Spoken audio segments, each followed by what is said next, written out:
Wonderful, super.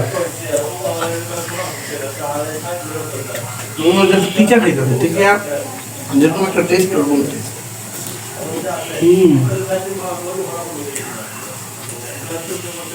আলাদা হয়ে গেছে মতো দুইটা ফুলকপি মাত্র 20 টাকা। আর এই সিজনে ফুলকপির চপ খাবো না তা কি করে হয়? বাঙালি বলে কথা, সুযোগটা কাজে লাগাবো না তাই কখনো হয়? আসসালামু আলাইকুম, কেমন আছেন সবাই? আশা করছি ভালো আছেন।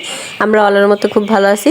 তো মাত্র 20 টাকা করে অনেক বড় বড় সাইজের দুইটা হচ্ছে আপনার ফুলকপি নিয়ে আসছি। তো দেখুন ওইখান থেকে মাত্র মানে একদম কমের ভাগটা যেটা আছে ওইটা হচ্ছে আমি এখানে নিয়ে নিলাম চপ বানানোর জন্য। তো আর দেখুন কোয়াগুলা মানে ফুলগুলা এক একটা কি বড়, তাহলে বুঝেন এক একটা ফুলকপি কি বড় সাইজের ছিল, মাত্র 20 টাকা করে।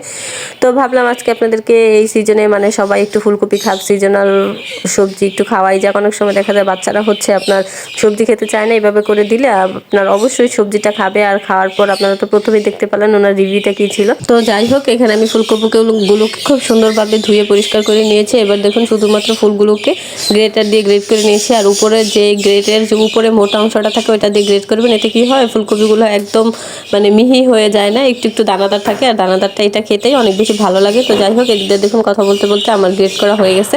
তো এবার এখানে দিয়ে দিলাম হচ্ছে আপনার বড় সাইজের দুইটা পেঁয়াজ কুচি। তো এরপরে দিয়ে দিলাম হচ্ছে পরিমাণ মতো কাঁচামরিচ। তো যে যেমন ঝাল খাবেন তেমনটা দিয়ে নেবেন। আমি একটু ঝাল বেশি খাই, এই জন্য আমি 6 থেকে 7টা দিয়ে নিলাম। এরপর দিয়ে দিলাম হচ্ছে পরিমাণ মতো ধনিয়া পাতা। তো ধনিয়া পাতাটা আমি আরেকটু দিতাম কিন্তু আমার কাছে ছিল না, তাই আর দিলাম না। এরপর দিয়ে দিলাম পরিমাণ মতো লবণ, হলুদের গুঁড়া, এরপর দিয়ে দিলাম মরিচের গুঁড়া, এরপর দিয়ে দিলাম হচ্ছে আদা রসুন পেস্ট আদা আর রসুন একসাথে পেস্ট করে ওইখান থেকে দিয়ে দিলাম 1.5 চামচ। এরপর দিয়ে দিলাম হচ্ছে আপনার রাঁধুনি যে মুরগির মশলাটা থাকে ওইখান থেকে 1/2 চামচের থেকে কিছুটা কম। এরপর দিয়ে দিলাম হচ্ছে ম্যাগি মশলা, স্বাদে ম্যাজিক যে মশলাটা থাকে 5 টাকা করে পিস, ওইখান থেকে একটা দিয়ে দিলাম।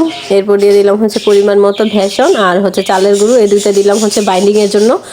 তো আমরা সবাই তো জানি হচ্ছে আপনার বাঁধাকপিটা একটু পানি পানি মানে ছাড়ে, বাট ফুলকপিটা পানি ছাড়ে না, এই জন্য হচ্ছে অল্প একটু পানি দিয়ে এটাকে খুব ভালো করে মেখে নিব। মেখে হচ্ছে 10 মিনিটের জন্য রেস্টে রেখে দিব।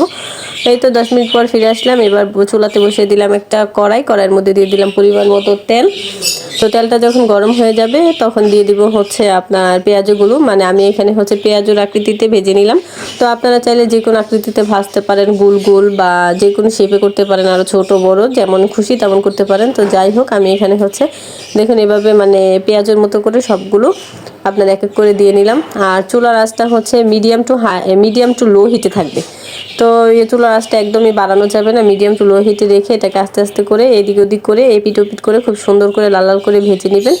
তো এই তো দেখুন আমি হচ্ছে খুব সুন্দর করে লাল লাল করে ভেজে নিয়েছি। আর ভাজার কালারটা ঠিক এরকম হবে, তখন হচ্ছে আপনারা মুছে নেবেন। আর যেগুলো ভাজা হয়নি এগুলো আমি আরও মানে ওই পিট ওপিট করে খুব সুন্দর করে ভেজে নিব। তো যাই হোক ভাজতেছি। আর এদিকে দেখুন আমরা তো কখনো ফুলকপির চপ খাইনি, মানে বাঁধাকপির চপ অনেকবার করে বানিয়ে খেয়েছি, বাট ফুলকপির চপটা খাইনি। এই জন্য হচ্ছে প্রথম যে খোলাটা ভেজেছি ওই খোলাটা নিয়ে প্রথমেই হচ্ছে টেস্ট করতে নিয়ে আসলাম। তো টেস্ট করার শেষ এতটা বেশি মজা লাগছে, মানে তখনই হচ্ছে আবার চলে গেছি ওই অন্যগুলো ভাজার জন্য, কারেন্ট চলে গেছে, তারপরেও হচ্ছে ভাজছি। তো যাই হোক, এদিকটা হচ্ছে আপনাদের ভাইয়া বলতেছে একটা খাওয়াইলে এত মজা, মানে আর তো থাকতে পারতেছি না, আমাকে যেগুলো ভাজা হচ্ছে ওইগুলো দাও। তো যাই হোক, সে হচ্ছে ওখানে বসে বসে মানে কারেন্ট নাই, তারপরে ওখানে দাঁড়িয়ে দাঁড়িয়ে সে খাইছে, তার কাছে এত বেশি ভালো লাগছে। আসলে চপটা অনেক অনেক অনেক বেশি মজার। আর আপনি যে কোনো জিনিস দিয়ে পরিবেশন করতে পারবেন, সালাদ বা সস, যাই হোক। তো এখানে হচ্ছে তাকে বলছিলাম আজকে রিভিউ নিব না, বাট সে খাওয়া টান্দা আবারও রিভিউ দিছে। তো যাই হোক, সবাই ভালো থাকবেন, সুস্থ থাকবেন। আর ভিডিওটা কেমন হয়েছে সেটা অবশ্যই কমেন্ট করে জানাবেন। আল্লাহ হাফেজ।